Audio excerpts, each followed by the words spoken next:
புதுச்சேரியில் சுற்றுலாவுக்கு பெயர் போன தாவரவியல் பூங்கா 9 கோடி ரூபாயில் புனரமைக்கப்பட்டு ஓராண்டை கடந்தும் மூடி கிடப்பதாக சமூக ஆர்வலர்கள் வேதனை தெரிவிக்கின்றனர்.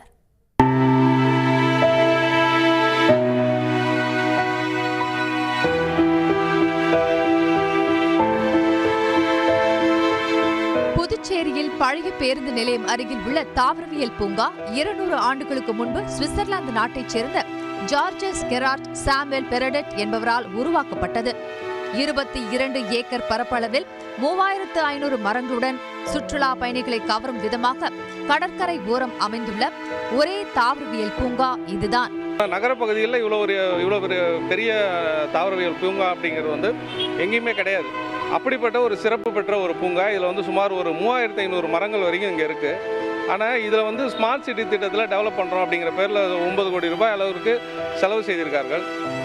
ஆனால் உள்ளே போய் பார்த்தா இவங்க செலவு செய்தது எல்லாமே ஒரு ஆண்டுக்கு முன்பே எல்லாமே தயாராகிவிட்டது. ஆனால் இந்த மழையிலையும் வெயில்லையும் பயன்பாட்டுக்கு வராததுனால எல்லாமே துருப்பிடிச்சு சுத்தமாக வீணாக போயிருக்கு. ஸ்மார்ட் சிட்டி திட்டத்தின் கீழ் கடந்த ஆண்டு பிப்ரவரி முதல் இந்த பூங்காவில் புனரமைப்பு பணி மேற்கொள்ளப்பட்டது.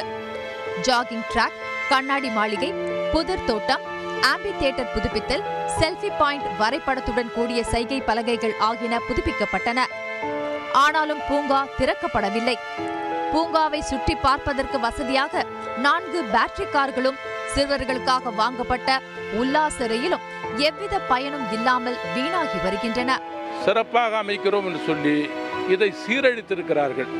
சிறப்பாக அமைத்ததை காலத்தோடு வேளாண் துறையோடு ஒப்படைக்காத காரணத்தால் வேளாண் துறை அதிகாரிகள் அதை ஒப்புக்கொள்ள தயாராக இருந்தும் ஒப்படைக்காத நிலையில் இன்றைக்கு அந்த சிறுவர் பூங்காவில் உள்ள பல்வேறு விளையாட்டு உபகரணங்கள், தொடர்வண்டி பெட்டிகள் அனைத்தும் மழையில் நனைந்து துருப்பிடித்து பாழ்பட்டு சீர்கெட்டிருக்கிறது. ஓராண்டுக்கும் மேலாக மூடி கிடக்கும் தாவரவியல் பூங்காவை மக்கள் பயன்பாட்டிற்கு கொண்டுவர போர்க்கால அடிப்படையில் அரசு நடவடிக்கை எடுக்க வேண்டும் என்பதே பலரது கோரிக்கையாக இருக்கிறது. ஒளிப்பதிவாளர் வெங்கட்டுடன் சன் நியூஸ் செய்திகளுக்காக புதுச்சேரி செய்தியாளர் மகராஜ பாண்டி. உடனுக்குடன் செய்திகளை தெரிந்து கொள்ள சன் நியூஸ் பெல் ஐகானை கிளிக் பண்ணுங்க.